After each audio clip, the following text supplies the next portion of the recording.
Bonjour à tous. Est-ce que vous m'entendez? Donc là, vous avez vos microphones coupés. Juste faites-moi un petit signe de la tête que vous m'entendez bien. Ok, très bien. Alors, il y aura bien sûr un petit peu de temps pour les questions. Je vais vous faire une présentation générale du sujet des études supérieures en Israël. Donc, ne vous inquiétez pas, j'essaierai vraiment de répondre au maximum de questions. Mais là, voilà, pendant la PowerPoint, ce sera plus simple pour moi d'enchaîner avec toutes ces informations. Alors, j'espère que vous allez bien. Moi, je me présente, je m'appelle Tiffany Lévy. Je suis responsable de ce qu'on appelle le service Préalia au sein du Minal Studentim, qui est un département du ministère de l'Alia et de l'intégration israélien. Ce département, en fait, a pour but de s'occuper des étudiants Olim Khadashim en Israël, donc les étudiants, les Olim Khadashim qui font leur Alia et qui viennent étudier en Israël, entamer ou poursuivre leurs études en Israël. Donc, on va voir vraiment pas mal de choses qui sont importantes à savoir pour les futurs étudiants en Israël. Donc, le Minala Studentim, comme je vous l'ai dit, fait partie du ministère de l'Alia et de l'intégration. On parle d'un organisme officiel, pas une association. Donc, on parle vraiment d'une aide qui est octroyée par l'État d'Israël. On octroie notre aide à peu près à 6 000 étudiants par an, toutes nationalités confondues. Donc vraiment, il y a énormément de pays. Et quand même, voilà, on parle de 6 000 étudiants qui bénéficient de notre aide tous les ans. Il y a aussi également une exposition à tous nos services d'information pour les personnes qui viennent en Israël en tant que touristes. Ce qu'on appelle donc des candidats potentiels à l'ALIA. Donc, ça peut être en Israël et aussi également ceux qui se trouvent donc, en France. Donc, moi, je parle pour les francophones. Et on essaye au maximum d'expliquer tout ce qui concerne vraiment les possibilités d'études en étape pré-ALIA pour justement optimiser une ALIA un petit peu plus réfléchie et pour éviter voilà, certaines erreurs que les étudiants peuvent faire en arrivant en Israël si justement ils n'ont pas reçu les bonnes informations. Donc, on participe évidemment à beaucoup d'événements. Donc, ça peut être, je ne sais pas si vous en avez entendu parler, l'événement du Bac bleu blanc où 1000 lycéens viennent en Israël pendant une semaine et demie et découvrent un petit peu voilà, les établissements d'enseignement supérieur.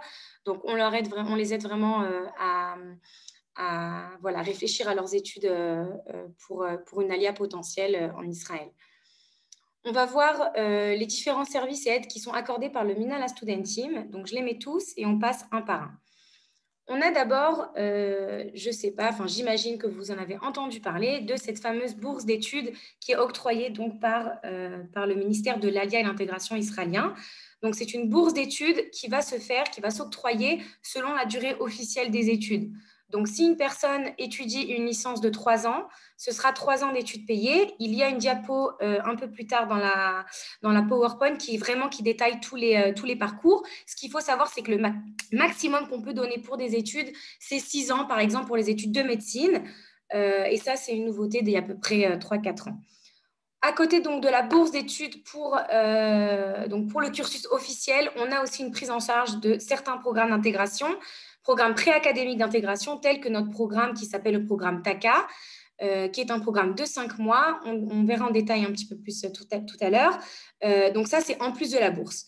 On a donc notre service Préalia, donc moi je représente les francophones, ça existe aussi en 3 autres langues, où vraiment on essaie de donner une orientation personnalisée en fonction du profil de l'étudiant. Et ça permet voilà, d'un petit peu dégrossir tout ce qui concerne les études avant de faire la ALIA. On donne aussi un soutien académique et voilà, une aide, donc ça peut être des cours de soutien pendant les études qui sont aussi pris en charge par le Minala Studentim. Et ça se fait vraiment voilà, pendant les études, donc c'est très important de le savoir. Donc ça, c'était vraiment le côté, on va dire, financier de l'aide du Minala Studentim. On a aussi un accompagnement qui est social et culturel.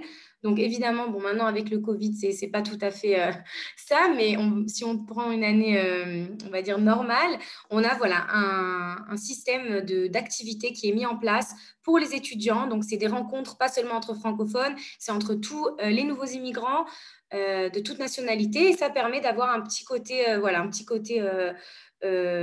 fun, social pendant les études, ce qui est aussi très important à part le côté financier. On a aussi une prise en charge des cours d'anglais et d'hébreu pendant le cursus académique. Donc, ce qu'il faut savoir, c'est qu'une personne qui entame, par exemple, un diplôme de licence en Israël, pour valider son diplôme à la fin des études, la personne doit avoir le niveau d'anglais et d'hébreu requis par l'établissement pour pouvoir valider son diplôme. Et ça aussi, c'est quelque chose que l'on prend en charge.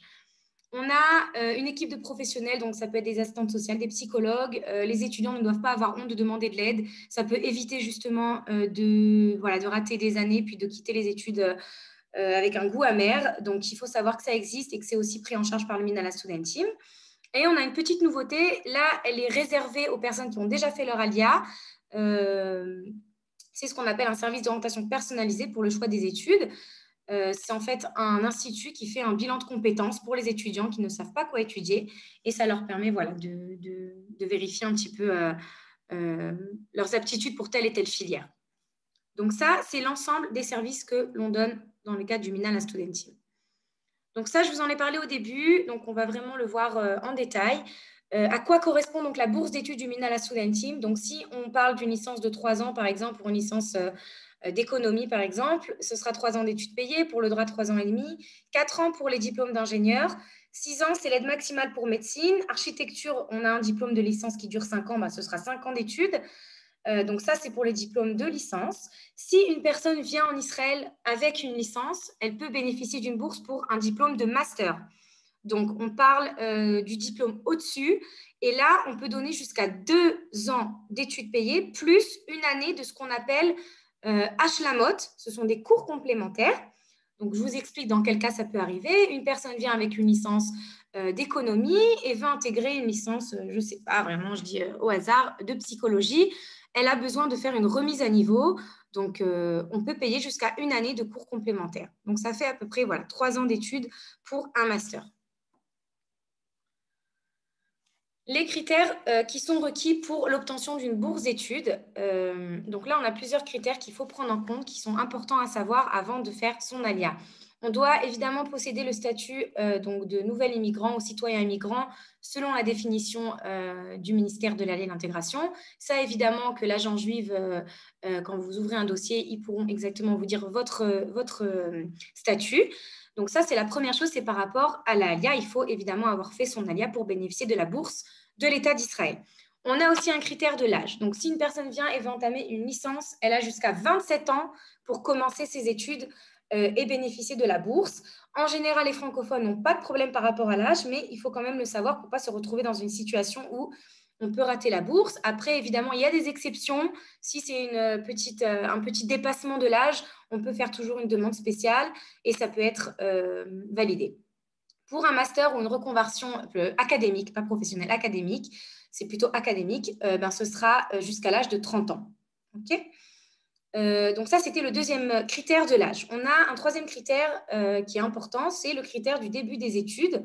Pour bénéficier de la bourse de l'État, il faut commencer ses études dans les 3 ans à partir de la date de la ALIA. Pendant ces 3 ans, on ne compte pas la période du service militaire ou national, donc Shirut Tzvaï ou Shirut Leumi. C'est une période qui est gelée. Donc ça aussi, c'est important à prendre en compte. On a une autre condition qui est primordiale pour le Minala Student Team et aussi pour l'admission dans les établissements en Israël, c'est avoir le bac ou diplôme de fin d'études secondaires. Donc ça dépend des pays. Et donc là aussi, s'il y a des personnes qui n'ont pas le bac, on vérifie au cas par cas. Il y a des filières d'études qui existent pour les personnes qui n'ont pas le bac. Donc voilà, ça c'est au cas par cas. Mais voilà, la condition principale pour avoir la bourse, c'est quand même d'être titulaire du bac et d'étudier dans des instituts et filières qui sont reconnus par le Minala Student Team. Vous avez sur le site internet, dans la rubrique études supérieures, vous avez là-bas toutes nos brochures, y compris la brochure sur la liste de tous les établissements que le Minala Student Team reconnaît et donc prend en charge. Donc, c'est important à savoir. La nouveauté, on en a déjà parlé. 2 petites choses importantes à savoir. Donc, à quoi correspond d'un point de vue financier la bourse du Minala Student Team? Donc, c'est pour une licence, c'est à peu près 10 000 shekels par an. Et pour un master, à peu près 13 000 shekels par an. Si la personne décide d'entamer un cursus dans une filière ou dans un établissement qui a un coût qui est plus élevé à ce coût-là, le coût sera à la différence de l'étudiant à partir du moment, bien sûr, où le Minala Student Team reconnaît l'établissement et la filière en question. Donc, par exemple, on prend l'école IDC Herzliya. C'est une école qui a un coût beaucoup plus élevé que le coût universitaire standard. Donc, le Minala Student Team donnera toujours la même somme et l'étudiant devra compléter la différence.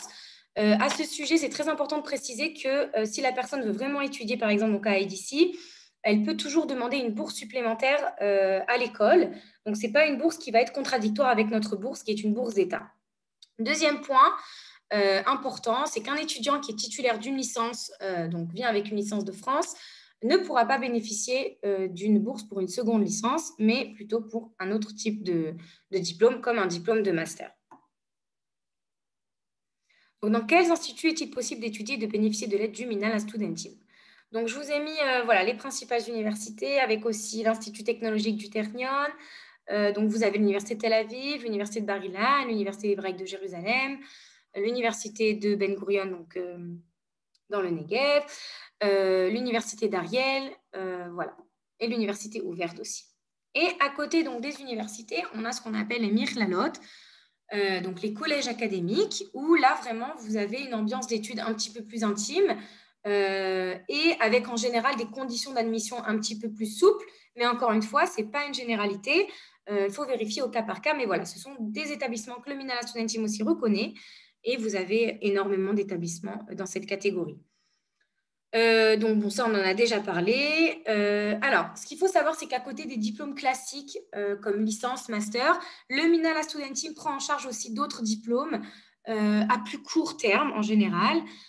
Donc, dans les écoles des beaux-arts, vous avez aussi des diplômes qui ne sont pas définis comme licence ou master, qui sont aussi pris en charge. Donc là, c'est vraiment une liste qui s'actualise tous les ans.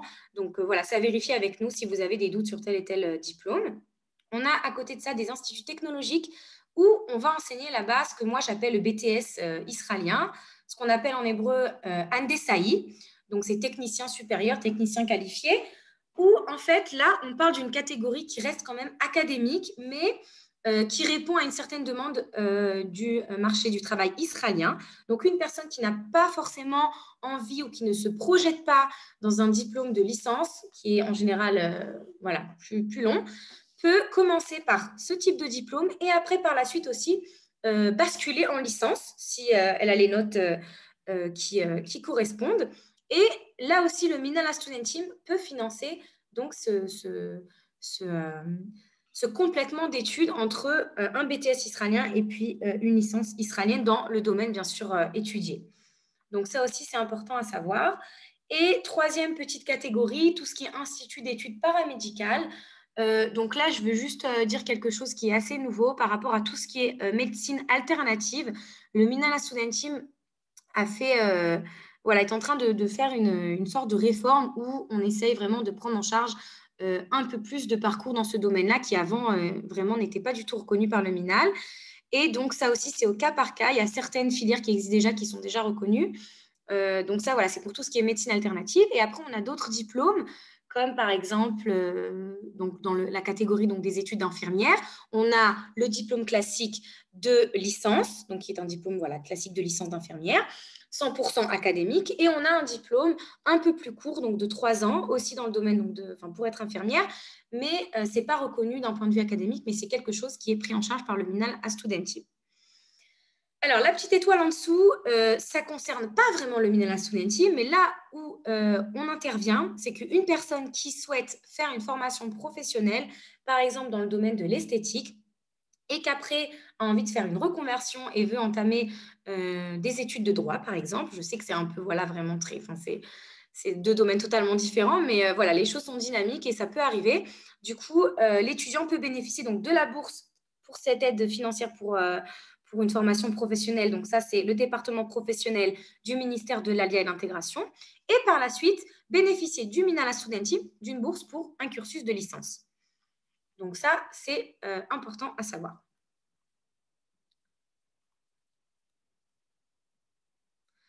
On va passer un petit peu sur les différences entre Mirlalot et université. Donc, comme je vous l'ai dit tout à l'heure, les Mirlalot, donc les collèges académiques, ont quand même moins d'étudiants sur le campus. On a surtout des domaines donc, de sciences humaines, sociales ou d'autres filières spécifiques. Les critères d'admission sont plus souples, mais ça ne veut pas dire que l'étudiant sera exempté de l'examen principal pour l'admission, qui est l'examen psychométrique, pour être admis aux études. Donc, c'est au cas par cas, mais c'est important de savoir qu'avec un bon dossier, dans certains cas, on peut peut-être avoir une admission un petit peu plus souple. Et par contre, dans les universités, on a beaucoup plus d'étudiants, beaucoup plus de facultés et d'options d'études. On a la possibilité de poursuivre en études de doctorat. Les critères d'admission sont un petit peu plus stricts. Voilà, on a à peu près 39% des étudiants en Israël. Bon, ça, c'était des données qui ont changé. Mais voilà, c'est surtout par rapport aux conditions d'admission et au nombre d'étudiants. Et ça peut changer vraiment l'expérience de l'étudiant voilà, pendant ses études. Donc, c'est vraiment à réfléchir. Par rapport aux conditions d'admission académique, donc une personne qui vient avec son bac et qui veut entamer donc des études de licence, il faut avoir le bac ou fin d'études secondaires. Études préuniversitaires, ça va dépendre du parcours et du niveau d'hébreu de la personne. Dans certains cas, elle aura besoin de faire une mérina. Dans certains cas, non. Ce qui est essentiel au niveau des conditions d'admission, c'est l'examen psychométrique et le niveau d'hébreu et aussi, bien sûr, le niveau d'anglais. Donc ça, il faut vraiment se préparer, consacrer du temps à cette préparation pour justement éviter de trop galérer pendant la première année d'études, même avec un niveau d'hébreu qui est assez, voilà, qui est correct. Les étudiants, quand même, ont certaines difficultés par rapport à l'hébreu. Donc, mieux on se prépare, mieux on augmente ses chances de réussite académique. Une personne qui vient avec une licence et donc de France et veut entamer donc un diplôme de master. Encore une fois, bien sûr, ça va dépendre de la filière et de l'établissement, mais il faut des bons résultats à la licence, un bon niveau d'hébreu. Après, si le parcours est étudié en anglais, évidemment, il faut avoir un très bon niveau en anglais. Des entretiens personnels ou des examens complémentaires peuvent être exigés et des lettres de recommandation aussi. Alors, l'hébreu, c'est quelque chose voilà, qui est vraiment essentiel, crucial quand une personne veut étudier en Israël. Il est certain que ceux qui ont étudié l'hébreu dans les écoles juives, évidemment que c'est une très bonne base, mais ça ne suffit pas pour vraiment suivre de manière complète et intensive des études. Donc, des fois, voilà, il vaut mieux peut-être un petit peu repousser le commencement des études, mais partir avec vraiment de bonnes bases. Donc, après, nous, on conseille certains programmes. Après, vraiment, libre choix de l'étudiant de choisir tel et tel parcours. Le plus important, c'est que la personne choisisse un programme avec quand même un minimum d'heures d'hébreu pour justement voilà, se préparer de la meilleure manière. Donc, on a la possibilité de faire ou une Mechina, qui est un programme donc, préparatoire universitaire dans un établissement académique, ou un programme TACA, qui est donc un programme du Minala Studentim, qui existe à Jérusalem, à Tel Aviv et à Ashkelon, où vraiment on a un apprentissage de l'hébreu académique. Et on exige quand même un certain niveau pour l'admission à TACA, à peu près le niveau Gimel.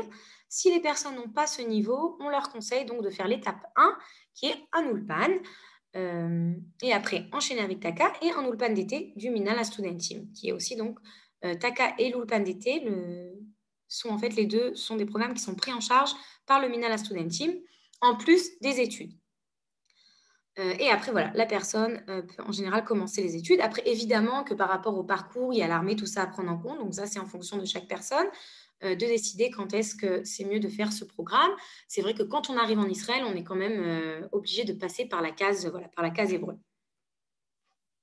Donc, qu'est-ce que TACA? Comme je vous l'ai dit, c'est de l'hébreu académique, de l'anglais. Bon, informatique, mathématiques, ça va dépendre des TACA, ça va dépendre du nombre de participants. Et la petite nouveauté, c'est qu'on a une préparation à l'examen Yael, qui est l'examen principal pour l'admission aux études supérieures. Voilà. Je voudrais juste revenir par rapport à l'examen psychométrique. Donc, j'imagine que voilà, pour certaines personnes, c'est la première fois qu'ils entendent ce terme. L'examen psychométrique est un examen qui, en fait, détermine l'admission de l'étudiant, enfin du candidat aux études. Et ça va dépendre de deux choses. Ça va dépendre de sa note au bac et de la filière que la personne veut intégrer. Donc, c'est un examen qui se répartit en 3 sections. On a une section donc, qualitative, une section quantitative, une section de compréhension voilà, par rapport à sa langue maternelle et une section en anglais qui est, voilà, cet examen, il est très, très important. Il vaut mieux vraiment favoriser sa préparation pour optimiser ses chances d'admission. Donc ça, c'était important de le préciser. On a, donc voilà, ça je l'ai dit, le programme TACA offre aux étudiants la possibilité de passer les tests Yael, donc c'est l'examen pour l'hébreu, et Amiram, c'est l'examen pour l'anglais, dont le coût est de 65 $ par test. Donc vraiment, ça c'est la nouveauté de TACA, et c'est vraiment quelque chose qui est très important pour être admis aux études. Étudier en anglais, donc ce qu'il faut savoir, c'est que c'est possible, mais il y a des avantages et des inconvénients. Les filières d'études ne sont pas... C'est pas qu'elles sont pas nombreuses, c'est qu'il y a certaines filières comme médecine, tout ça, où ça va rester quand même en hébreu. Tout ce qui est anglais, on va surtout avoir des sciences politiques, on va avoir des sciences sociales. Donc, avec les dernières années, ça s'est vraiment développé. Mais voilà, il y a des avantages et inconvénients. Si une personne sait que vraiment étudier en anglais, pour elle, c'est vraiment la chose la plus simple, et ben moi, je le conseille. C'est sûr qu'après, voilà, ça peut laisser l'étudiant dans une certaine bulle entre anglophones. Donc, on conseille quand même d'étudier en hébreu pour faciliter aussi l'intégration en Israël. On a certains programmes dont vous pouvez voir les publications donc, sur le site dans la catégorie études supérieures. Vous avez là-bas tous les fascicules. On a un nouveau programme qui se déroule à l'Université d'Ariel, qui est un MBA qui se déroule totalement en anglais, où en fait, on a d'abord la première année un ulpan intégré au cours de MBA, donc de Business et Management. Et à partir de la deuxième année, on commence les études en hébreu. Donc, pardon, c'était pas totalement en anglais, mais on a quand même une facilité en début de parcours pour commencer en anglais avec cette ulpan pour justement favoriser à partir de la deuxième année les cours en hébreu.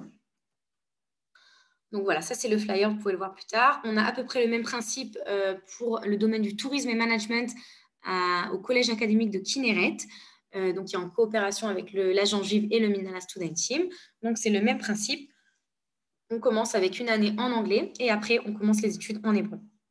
Et ce qu'il faut savoir, c'est que les études en anglais sont en général plus chères que les études en hébreu. Ces filières-là qui sont proposées par le Minala Student Team et qui sont en coopération avec les établissements académiques, c'est un coût universitaire standard. Donc, c'est l'avantage aussi de participer à ce type de programme qui sont en anglais mais qui ont un coût standard. Et un troisième programme qui est un master en anglais à Bar-Ilan, dans le domaine donc, de tout ce qui est data science. Et ça aussi, ça reste le même principe. Et je pense que c'est un domaine qui est quand même assez demandé. Donc, c'est important de savoir ces programmes qui sont vraiment tout nouveaux. Alors, ça aussi, ça fait à peu près 2 ans que ça existe. À part la bourse d'études que le Minala Student Team donc, octroie pour chaque nouvel émigrant, donc qui est une bourse qui est indépendante, je le répète, des critères socio-économiques. Ça fait partie des droits des Olim Khadashim.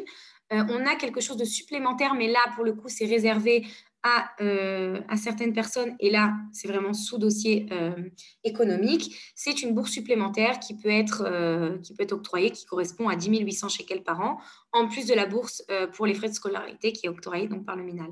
Donc, c'est important à savoir, mais ça, c'est une fois que la personne est en Israël, elle pourra faire cette demande si elle est donc dans le besoin d'une bourse supplémentaire.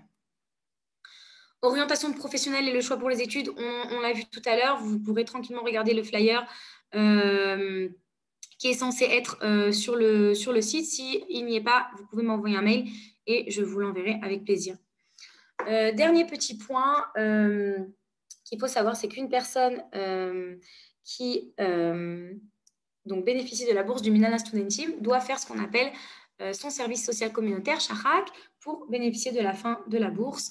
Donc, c'est à peu près 120 heures sur une année pour un parcours de 3 ans. Et il y a énormément d'organismes où la personne peut faire ce service. Donc, ce n'est pas seulement pour recevoir la dernière partie de la bourse, mais c'est aussi pour se sentir une contribution à la société israélienne. Donc, ça peut être avec des rescapés de la Shoah, ça peut être avec des personnes âgées, ça peut être vraiment dans beaucoup d'organismes et ça peut apporter aussi un aspect supplémentaire.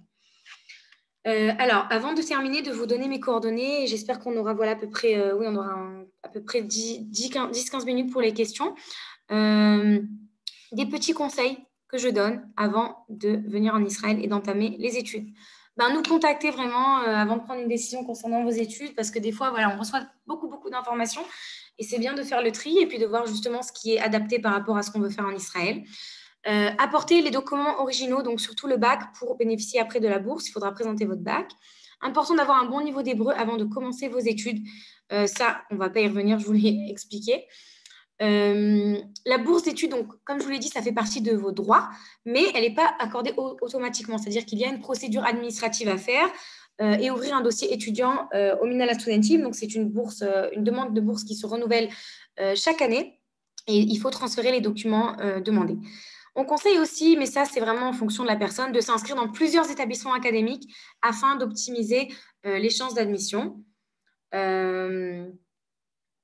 Et justement, voilà, tenter sa chance un petit peu dans le maximum d'établissements. Après, ce qu'il faut prendre en compte, c'est que les frais d'inscription ont augmenté.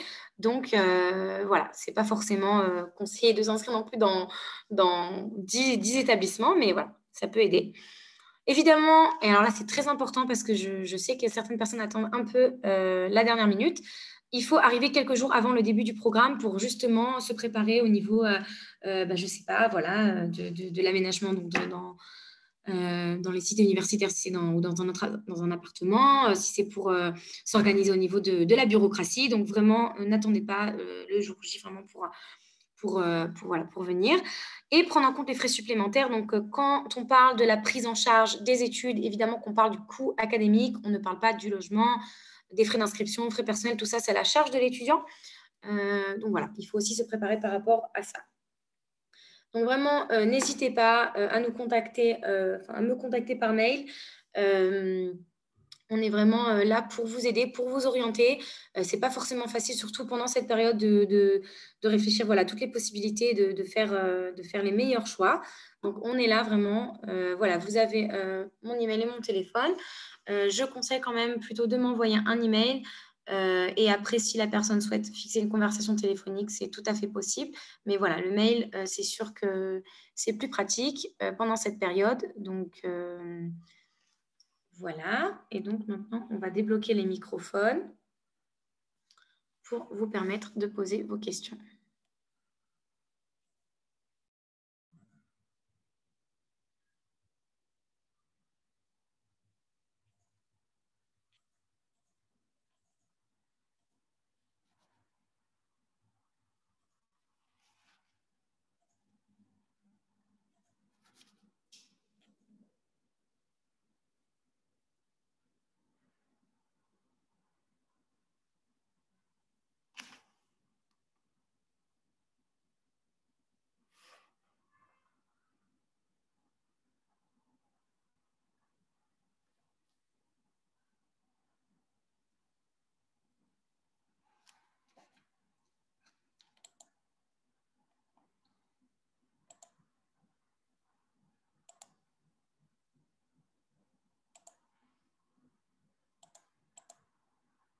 Voilà, donc toutes les personnes qui veulent poser des questions, ben, vous êtes invitées. J'espère que j'ai tout débloqué. Ouais, normalement, c'est bon.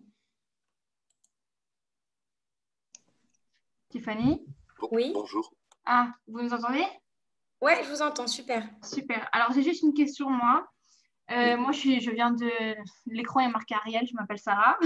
D'accord. Je viens de terminer l'armée. Je vais faire l'ALIA. Donc, j'ai un bon niveau d'hébreu. Et je souhaitais juste faire un ulpan universitaire à un hébreu un peu plus élevé, on va dire. Donc, si par exemple, moi, je veux rentrer, je veux faire des études en rentrée 2021, quand est-ce que je commence les démarches pour faire un ulpan universitaire? Ton alia pour quand, 2021? Non, moi, j'aimerais bien faire ma rentrée pour les études en 2021, mais mon alia, je la fais, si Dieu veut, dans 2 semaines. Dans 2 semaines, d'accord. Donc, par rapport aux inscriptions? Oui, c'est ça. En fait, j'aimerais savoir parce que j'ai un bon niveau d'hébreu, mais j'aimerais bien avoir un niveau un peu plus, un ivrite un peu plus gavois. Donc, j'aimerais bien avoir un ulpan universitaire, mais je ne sais pas trop comment, à qui Ok. envoyer les papiers, comment commencer les démarches. Alors, j'ai parlé donc pendant la conférence du programme TACA. Donc, si c'est un programme qui t'intéresse, tu as le flyer sur le site. Et si ça t'intéresse, tu m'envoies un email et je t'envoie toute la démarche d'inscription à faire. Si ton allée, elle est dans 2 semaines, donc il faut voir ouais, quelle ville pourrait te correspondre. Et puis, si c'est pas TACA, tu peux toujours faire un ULPAN. C'est vrai que TACA, voilà, c'est vraiment destiné pour les personnes qui se voient donc, faire leurs études. Donc, tu m'envoies un email. Tu as noté mon email? Oui, ouais, j'ai noté. Voilà, je vais le mettre aussi après sur le chat. Et voilà, et on verra ensemble si TACA c'est bon, si tu as le niveau pour TACA. Sinon, tu feras un ULPAN. Tu as fait des études avant ou pas? Non, j'ai pas fait d'études, non. D'accord, ok. Mais Parce que ouais. l'Ulpan Etzion à Jérusalem voilà, qui est destiné pour les personnes qui ont déjà fait leurs études, qui est un très bon Ulpan si tu n'as pas le niveau requis pour ta cas. Donc voilà, donc si ce n'est pas ta cas, ça pourrait être tout à fait un autre Ulpan. Et après, enchaîner sur ta cas du coup, puisque si tu commences en 2021, tu auras le temps aussi de faire ta cas. Et imaginons dans le cas où oui, j'ai le niveau pour Taka, quand est-ce que ce serait à peu près? Ça commencera en été ou avant l'été ou quelque chose comme ça? Non, non, ça commence avant en été. Je t'enverrai les dates exactes Ok, par mail. Après, ça dépend quelle ville tu souhaites intégrer. Tu l'as à Jérusalem, à Tel Aviv et à Ashkelon. Donc, je t'envoie tout par mail. Juste, n'oublie pas de m'envoyer un email ça et je marche t'envoie parce tous les détails, même sur la démarche d'inscription, tout ça. Quand c'est prêt, Alia, c'est moi qui m'en occupe. Et puis après, tu auras le suivi au sein du Minala Student Team une fois que tu auras fait ton Alia. Ok, super, merci beaucoup. Dernière question. Oui. Pour avoir la bourse pour une licence, donc la même chose, si je commence, si je veux en 2021, rentrer en septembre 2021, on va dire que je veux avoir une licence par exemple en droit.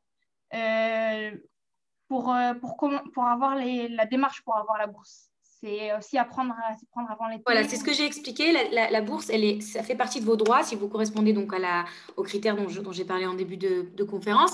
La bourse, vous y avez le droit, mais il y a une démarche administrative à faire, c'est-à-dire que tu dois ouvrir ton dossier. Donc, comment ça se passe vraiment dans les détails?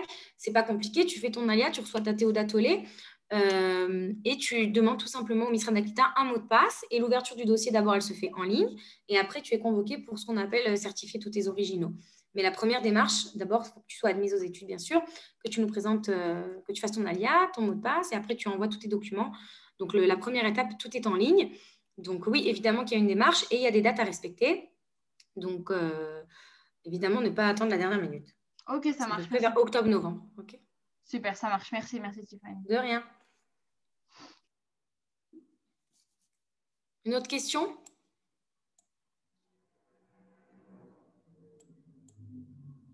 Alors, on va finir. Ouais, moi j'ai une question. Ouais. Alors, je vais faire mon alia, il se trouve demain. Et en fait, je suis déjà étudiant en Ternion. C'est mon troisième semestre là. Ok. J'étais pas sûr de faire l'alia avant, etc. Et au final, du coup, je me demandais si j'étais éligible ou s'il fallait ne pas avoir commencé les études avant. Déjà, première question. Et ensuite, sachant que j'ai fait mon bachelor, en fait, je suis en master. J'ai fait mon Mhm. bachelor aux États-Unis. Donc, j'ai l'original, mais si je prends le risque de le perdre, c'est limite un des documents les plus difficiles à refaire dans toute ma vie. Donc, je me demandais si j'avais besoin de l'original aussi, ou alors, vu que je suis déjà accepté et déjà étudiant au Ternion, est-ce que j'ai tout besoin quand même des Et originaux, là, tu etc. fais quoi à Ternion? Là, je fais un Dassabio Refouaït en Torah Sheni. D'accord. Et donc, tu voudrais, par rapport à la bourse, tu voudrais bénéficier de la bourse pour quoi? Pour la deuxième année? Pour ouais, ma scolarité, en fait, la fin de ma scolarité, du coup. Mhm. Ouais, alors déjà, tu m'envoies un mail, d'accord, avec ton bachelor, tout ça. Ok, Et oui, bah, il faut faire, si tu réponds aux conditions d'éligibilité du Minala Student Team, il faut faire tout simplement la demande. Du coup, là pour cette année, c'est limite, là. oui, oui, ça je m'en doute, Donc, on est en non, mais phase finale. envoie-moi quand même un mail pour voir si c'est possible. Et, D'accord, et voilà, d'accord? Ça se d'accord. vérifie au cas par cas. Et dans le doute, il vaut mieux que je prenne mon diplôme original floridien, enfin Si tu l'as, américain. oui, c'est mieux, c'est Ok. mieux. Mais là, de toute façon, là, tous Oui, tes dans cours, ils l'idée. se font. Prends-le quand même, ouais, quand tu feras Ok, ton aléa, tu le prends, ça c'est sûr. Et il faudra qu'on vérifie pour la bourse si c'est possible encore pour cette année, parce que la date, elle a dépassé. Donc, s'il faut passer par une demande spéciale. ok, ok. Bon, au pire, ce sera peut-être Ok. pour le prochain semestre parce que je crois pas que ce soit mon Ouais, dernier. Nahon, Nahon, tout à Donc, fait, tout à fait. Mais envoie-moi un ça email marche. Ok, comme ça, ce impeccable, sera d'actualité. impeccable. Merci beaucoup. Ok, de rien. Merci. Bonjour, Laurence Azoulay. Je Bonjour. vous appelais pour ma fille Sarah, donc, qui est actuellement en France, qui va passer un bac S, qui souhaite rentrer en bac S. Nous, on envisage notre alia, si Dieu veut, en juin. Comment se passeraient les démarches pour qu'elle s'inscrive en médecine en Israël? Et Mhm. si elle ne maîtrise pas l'hébreu, est-ce qu'elle peut faire son ulpan en parallèle pour ne pas perdre une année? Alors, les études de médecine, ben, comme la majeure partie donc, des filières en Israël, il faut donc évidemment un niveau d'hébreu et l'examen psychométrique. Donc ça c'est sûr qu'il faut qu'elle se prépare. Euh, donc à vous de voir quel est le programme qu'elle souhaiterait faire. Dans tous les cas, vous lui donnerez, elle est avec vous? Oui, elle écoute, elle est là. Ok. Vas-y, Sarah. Euh, Donc, Sarah, tu m'enverras aussi un mail, comme ça, je pourrai tout écrire, comme ça, tu l'auras aussi de manière écrite. Et voilà, c'est les deux principales choses à savoir. Après, une fois que la personne, elle a le résultat qui est donc requis pour les psychos, il y a d'autres examens supplémentaires pour les études de médecine qui sont principalement des entretiens. Mais là, la première étape, c'est les psychos qui sont en général très élevés. Donc, après, voilà, je pourrais t'envoyer les facs où tu peux étudier médecine et tu pourras te renseigner exactement sur la note de psychométrie que tu dois obtenir dans chaque fac, quoi. Alors, je veux bien que vous m'envoyiez les adresses des facs. Oui, bien sûr, tout à fait. Les psychos sont en hébreu ou elle peut les faire en français pour être Non, l'examen psychométrique, il est en français. Bon, ça, c'est bien.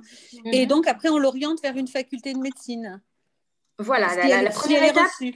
D'accord. Voilà, la première étape, c'est déjà de voir les conditions pour les psychos. Comme je vous l'ai dit, c'est des psychos qui sont en général assez élevés. Donc, je pourrais vous envoyer plusieurs mails des principales facs où il est possible d'étudier la médecine. D'accord. Par rapport au psychométrique. Vous avez mon adresse mail là par ce biais ou Le mieux, c'est que vous m'envoyez un email. J'ai marqué mon email. Je vais le mettre dans le chat une seconde. D'accord, d'accord. Ok, très bien. Après les études, comment elles se passent intégralement en hébreu? Oui, les études de médecine sont en hébreu. Après, donc, il va falloir en parallèle qu'elle fasse un ulpan.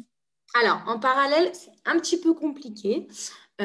Après, encore une fois, je sais que les études de médecine, là, s'il y a énormément d'autres études qui se font par Zoom, je sais qu'il y a quand même pas mal de cours de médecine quand même qui sont, j'imagine, bon, on parle pour l'année prochaine, j'espère que voilà, tous ces Zooms, ce sera plus d'actualité, mais je pense que c'est très compliqué de lier un ulpan et des études. C'est un peu mettre la charrue avant les bœufs. Moi, ce que je conseille, c'est de se préparer avant les études par rapport à l'hébreu. Après, rien n'est impossible, mais c'est vraiment pas ce qu'on conseille. D'accord, parce qu'elle prépare son bac. Donc, on m'avait dit qu'il y avait éventuellement quand elle avait une mention, quelque chose au bac, ça rajoutait des points pour pouvoir être reçu au psychométrique. Oui, évidemment que le bac influence sur l'admission et au score de psychométrie qu'il faut avoir, mais ça n'empêche pas qu'il faut se préparer par rapport à l'hébreu. Elle fait de l'hébreu moderne en parallèle avec le mais ça suffit pas. Je suis désolée de vous le dire, mais ça suffit pas. Moi, c'est ça. Va falloir faire être franche et vous dire que ça suffit pas et qu'il faut plus que ça pour. D'accord, très bien. Merci pour votre réponse. Je vous en prie. Bonjour. Est-ce qu'il y a d'autres questions? Oui. On a encore à peu près 5 minutes, hein, d'accord? Parce qu'on a un emploi du temps à respecter. Oui, bonjour. Oui, je veux savoir s'il y avait des bourses pour les formations autres que les universités. Des formations professionnelles? Oui. Oui, alors ça, vous pourrez voir aussi avec Sarah Gannon de l'Agence Juive. En fait, le ministère de l'Allié et de l'Intégration, il octroie, il permet d'avoir une certaine bourse pour des formations professionnelles. Et donc, ça, c'est avec plutôt la catégorie emploi qu'il faudrait voir. Mais ce que j'ai dit par rapport au Minala Student Team, c'est qu'une personne qui fait ça pourra après, si la personne le souhaite, switcher avec des études académiques et pourra aussi bénéficier d'une bourse en plus de la formation. Donc oui, ça existe, il y a énormément de domaines. Vraiment, c'est important de se renseigner. OK? Donc Sarah Gannon de l'Agence Juive. D'accord. Et il y a des universités ou sinon c'est en français? Des universités, je ne sais pas, Jérusalem ou... Vous parlez de quoi? De filières pour études ou des formations professionnelles? Parce que les formations professionnelles, ça ne se fait pas dans les universités. C'est plutôt des centres de... Oui. Pour les études, il y a des universités où les cours sont en français? À part des filières du type littérature française où la majeure partie de ce que vous allez étudier, c'est en français, l'enseignement se fait ou en hébreu ou en anglais en Israël. Il n'y a pas d'université à Jérusalem en français ou il n'y a pas d'université française de Jérusalem, non? Dans quel domaine? Après, je sais pas. Ça, je voulais savoir. Il n'y a pas une université qui est définie comme enseignement en français, non. D'accord, ok. Pour tout ce qui est études post-bac, non. D'accord, ok. Mais sinon, comment on fait pour préparer les examens psychométriques?